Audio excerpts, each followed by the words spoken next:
Sono Vincenzo Iannucci ed oggi vi faremo vedere come utilizzare la nostra Incanto e la nostra Nafavola 320 per ottenere gli impasti indiretti con il metodo di tipo biga, e vi faremo vedere come utilizzare la nostra Incanto, che è una farina specifica proprio per fare i preimpasti di tipo biga o polish o preimpasto, come tutti oggi sono soliti chiamare.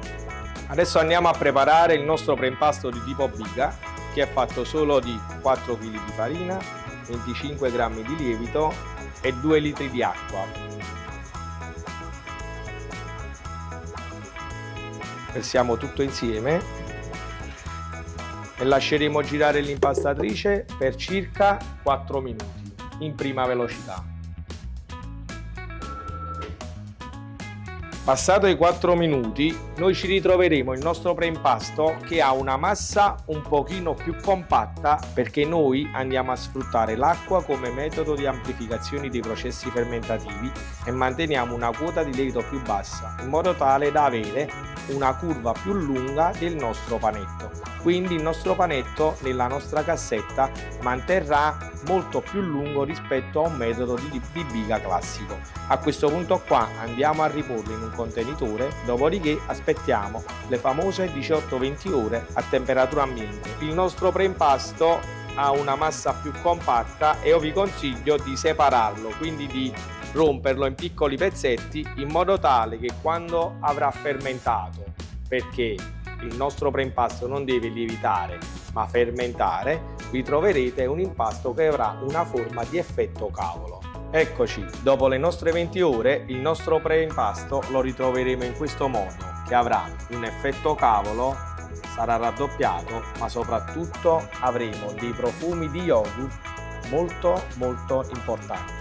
A questo punto qua andiamo a inserire il nostro 4 kg di farina e 2 litri di acqua, quindi il nostro preimpasto, all'interno dell'impastatrice, e aggiungeremo 6 kg di Nafavola 320 e circa 5 litri di acqua, in modo tale da ottenere un impasto da 10 kg di farina e 7 litri di acqua, quindi idratato al 70%. Dopo aver messo il nostro preimpasto andiamo a inserire i nostri 6 kg di farina.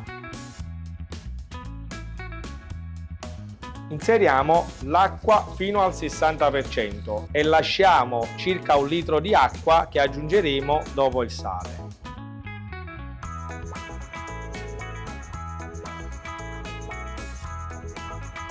Passati 5 minuti di impastamento e aver raggiunto la nostra zucca, andiamo a mettere il sale a pioggia in questa modalità e andiamo a inserire l'altro litro d'acqua a filo, in questo modo, piano piano facendo assorbire tutta l'acqua fino ad arrivare al 70% di idratazione. Possiamo aiutarci con la seconda velocità.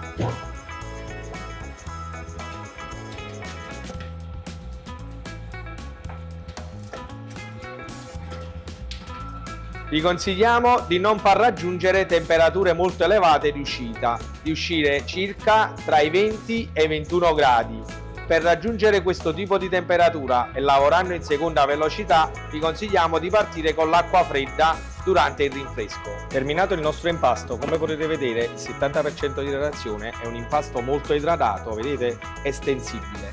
A questo punto qua andiamo a fare delle pieghe in questo modo da riuscire ad ottenere sempre il nostro prodotto liscio ed omogeneo.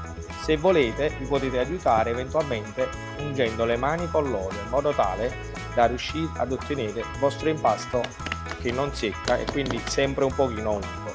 Adesso in questa modalità passeremo alla fase di staglio. Iniziamo a tagliare il nostro impasto in questo modo, dopodiché andiamo a creare una mozzatura come si fa per il fior di latte, in modo tale da ottenere un panetto bello morbido e compatto e soprattutto liscio. Noi vi consigliamo il 70% di idratazione, in modo tale da avere un panetto che tenga la lievitazione anche per le 48 ore. Adesso aspettiamo che il nostro impasto riposi per circa un'ora a temperatura ambiente, dopodiché lo andremo a riporre nel frigo per 12 ore, ma è possibile utilizzarlo anche fino alle 48 ore. Dopo 20 ore siamo pronti per il nostro impasto indiretto fatto con la nostra farina Incanto 0 con germe e la nostra Nafavola 320. Adesso siamo pronti per andare in cottura. Questo impasto è circa da un'ora fuori, quindi possiamo andare adesso alla stesura.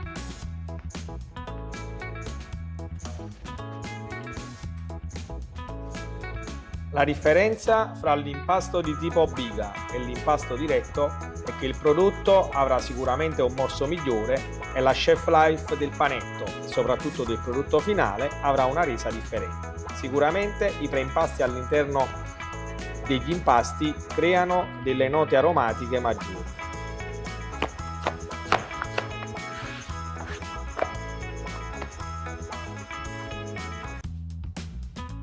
Come vuole la tradizione napoletana, aggiungiamo il pomodoro,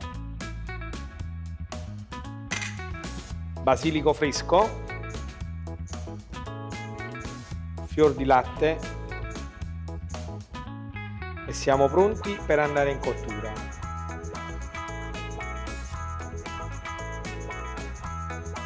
In 90 secondi e la pizza è pronta.